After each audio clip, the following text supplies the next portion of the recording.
আসসালামু আলাইকুম।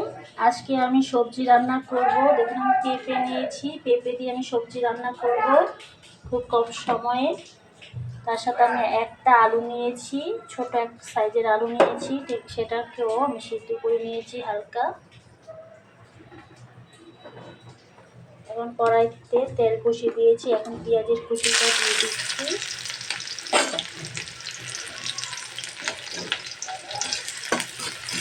তাকে ভালো করে কষিয়ে নিতে হবে, পেঁয়াজটাকে মানে ভেজে নিতে হবে।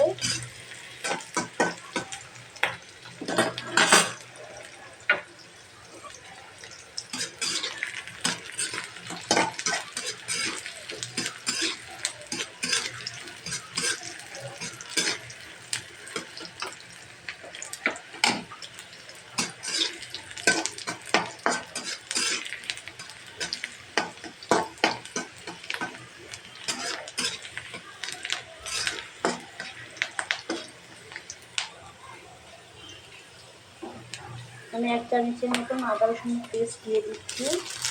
এটা এখন ভালো করে একটু ভেজে নিচ্ছি। এখন আমি একটু সামান্য করে গুঁড়ো মশলাটা দিয়ে দিব।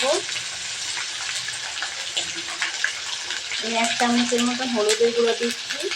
আমি জিরার গুঁড়ো দিয়ে দিচ্ছি 1 চামচের মতন, আর মরিচের গুঁড়ো দিচ্ছি আধা চামচের মতন। তার সাথে আমি লবণ দিয়ে দিচ্ছি 1 চামচ মতন। এবার একে ভালো করে নিচ্ছি, কষিয়ে নিচ্ছি মশলাটা। এখন আমি সবজিটা দিয়ে দিচ্ছি।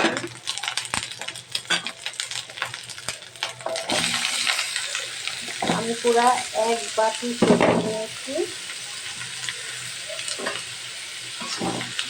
এটাকে এখন ভালো করে আমি কষিয়ে নিচ্ছি। নিচে থেকে নিতে হবে, কারণ নিচে মশলাটা আছে, এটাকে ভালো করে কষিয়ে নিতে হবে।